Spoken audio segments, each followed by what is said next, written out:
Bonjour, dans cette vidéo nous allons voir comment supprimer l'historique de la console sur Mac.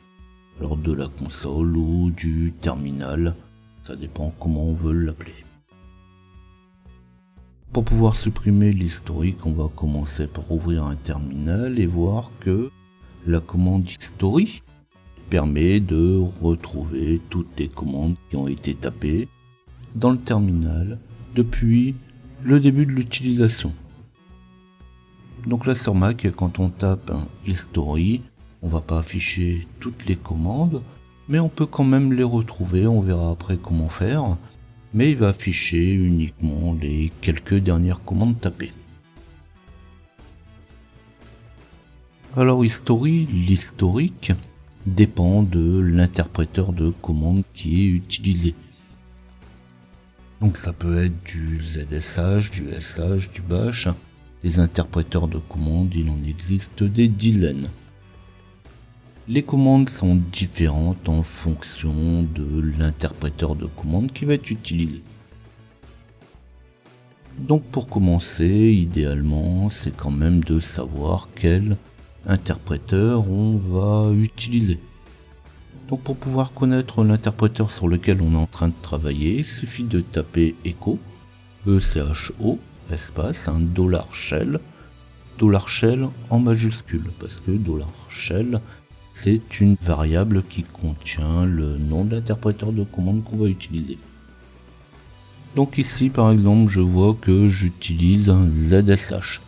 Par défaut sur Mac c'est ZSH qui est utilisé. Alors pour pouvoir effacer l'historique sur ZSH, on tape history espace -p. Alors par contre si on quitte le terminal et on y revient, on va s'apercevoir que l'historique n'a pas été effacé. Si je retape history, j'ai toujours mon historique. History-p ne fonctionne que pour la session dans laquelle on est actuellement.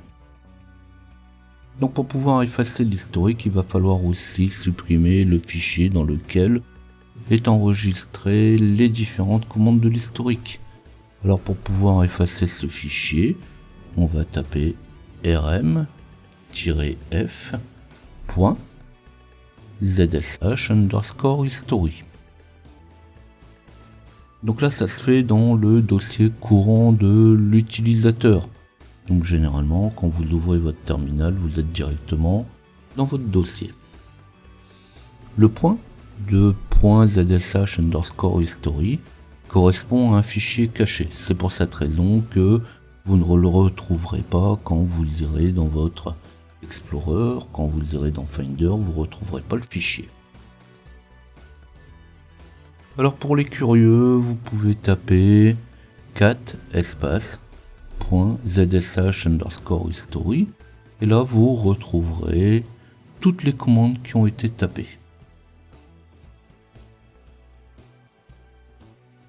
Alors on peut chaîner les commandes avec deux et, donc le et commercial. Donc là on peut taper history espace -p pour effacer historique, 2 et rm espace-f.zsh_history 2 et exit. Donc là ce qui va se passer c'est que je vais effacer l'historique, supprimer le fichier qui contient les différentes commandes et quitter directement mon terminal. Et là si je vérifie, cette fois l'historique a bien été effacé. Alors en administrateur, root, donc on va se connecter avec la commande sudo su. Donc là on va demander le mot de passe. Le mot de passe est tapé en aveugle. Donc quand vous tapez votre mot de passe, on ne le voit pas. Là le mot de passe qui est demandé, c'est celui de l'utilisateur actuel. Alors là, le shell est un petit peu différent. On va taper la commande encore une fois. Echo $shell en majuscule pour pouvoir voir quel interpréteur on utilise. Et là, pour root, donc pour l'administrateur, on n'utilise pas le même interpréteur de commande. Tout à l'heure on utilisait du ZSH et là j'utilise du SH. Donc en SH, on utilise la commande history de manière un petit peu différente. Pour pouvoir effacer l'historique, on va utiliser history espace -c.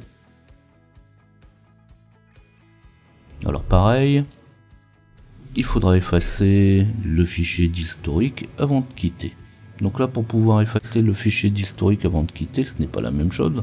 C'est pas ZSH, c'est l'historique du SH. Pour pouvoir effacer l'historique, on utilise history espace -w.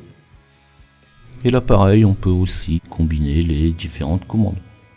History-c, 2e, history-w, 2e, exit.